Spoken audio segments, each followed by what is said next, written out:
नमस्कार बंधूंनो, मी आहे सुमित कांबळे आणि सर्वांचं स्वागत करतो आपल्या लाडक्या यूट्यूब चॅनलवर, ज्याचं नाव आहे विजय कांबळे. आज मी अशा एका मूवीबद्दल म्हणजे चित्रपटाबद्दल सांगणार आहे, ज्याने की जगायचंच नाही तर जगणं म्हणजे काय असतं हे वास्तविकतेमध्ये दाखवून दिलं आहे. हो नक्कीच तुम्हाला कळालेलं आहे त्या चित्रपटाचं नाव. अक्षरशः डोळ्यामध्ये पाणी आलेलं आहे आणि हातावर अंगावर आपल्या शहारे आल्याशिवाय राहिले नाहीत. प्रत्येकाने विचार केला होता की हा चित्रपट एवढ्या प्रमाणामध्ये भयानक होणार नाही, परंतु सत्यता ही आहे माझ्या मित्रांनो, जेव्हा आपण काही खऱ्या इतिहासातल्या गोष्टी पाहायला सुरुवात करतो तेव्हा त्या वास्तविकतेवर विचार करणं किंवा विश्वास करणं हे थोडं अवघड असतं. परंतु ही तेवढीच सत्यता आहे की छत्रपती संभाजी महाराज यांच्या जीवनावर आधारित चित्रपट ज्याचं नाव आहे छावा, खरोखरच तुम्ही सर्वांनी तो पाहिला असेल. ज्यामध्ये विकी कौशलनं छत्रपती संभाजी महाराज यांचा रोल केला आहे, अक्षय खन्ना यांनी औरंगजेबाचा रोल केलेला आहे आणि रश्मिका मंदाने हिने हिरोनीचा रोल केलेला आहे, म्हणजे संभाजी महाराज यांच्या पत्नीचा रोल केलेला आहे. परंतु मग या चित्रपटातून आपल्याला शिकायला काय मिळतं किंवा आपण काय जाणून घ्यायला पाहिजे, तर हेच तुम्हाला या व्हिडिओमध्ये काही सेकंदामध्ये काही मिनिटांमध्ये सांगणार आहे मित्रांनो. तर सर्वप्रथम छावा मूवीबद्दल सांगायचं म्हटलं तर खरोखरच माझा स्पेशली रिव्ह्यू म्हटलं तर मला फार तो चित्रपट आवडलेला आहे.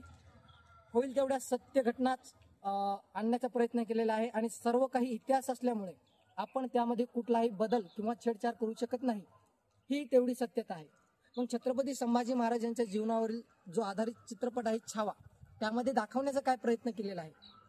जेव्हा छत्रपती संभाजी महाराजांचे वडील म्हणजेच महाराष्ट्राचे आराध्य कुलदैवत शिवश्री छत्रपती शिवाजी महाराज यांच्या निधनानंतर औरंगजेबाला वाटलं की आता हे पूर्ण दख्खन आता माझ्या हिसाबात येईल, माझ्या ताब्यात येईल. परंतु त्याला माहिती नव्हतं की त्याच दख्खनामध्ये आणखी एक कोणतरी वादळ पेटलेलं आहे आणि ते वादळ पुन्हा आपल्याला नेस्तनाबूत करण्यासाठी तयार असणार आहे. परंतु तरीही त्या जोशामध्ये होता औरंगजेब. जशी त्याला खबर कळाली की आता दख्खनमधला शिवा म्हणजे छत्रपती शिवाजी महाराज आता राहिलेला नाही आणि आपण आता पूर्ण वर्चस्व तिथे गाजवू शकतो, परंतु त्याला हे माहिती नव्हतं की 27 वर्षाचा असलेला संभाजी महाराज हा आणखीही जिवंत आहे त्या मराठ्यांसाठी, हा आणखीही जिवंत आहे त्या स्वराज्यासाठी, जे स्वराज्य त्यांच्या वडिलांनी म्हणजेच या महाराष्ट्राच्या बापाने बांधलेलं होतं, तयार केलं होतं, त्याच्यासाठी अहोरात्र झगडला होता. तेच स्वराज्य जपण्यासाठी माझा छत्रपती शंभूराजा जीवाच्या शेवटच्या वेळेपर्यंत लढत राहिला. या चित्रपटामधून सांगण्याचा उद्देश एवढाच की मरणाच्या दारात जरी उभा असला तरी सुद्धा माझा संभाजी राजा हा झुकला नाही. मरणाच्या दारात जरी उभा असला तरी माझा शंभूराजा पुन्हा पुढे वाकला नाही. मरणाच्या दारात जरी उभा असला तरी बी कुणाला भिला नाही. हाच माझा खरा संभाजी महाराजाचा इतिहास आहे माझ्या मित्रांनो.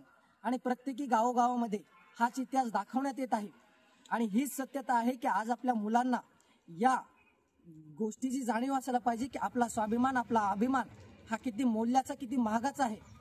आपल्या समाजासाठी, आपल्या जातीसाठी, आपल्या धर्मासाठी किंवा जे काही मानवता असते त्या मानवतेसाठी छत्रपती संभाजी महाराजांनी आपले प्राण त्यागले. परंतु त्यांच्या प्राणासोबतच औरंगजेबाचाही खात्मा झाला. तो कसा झाला, तो लास्टचा किस्सा म्हणजे फार खतरनाक, तुम्हाला विचार करायला लावणारा.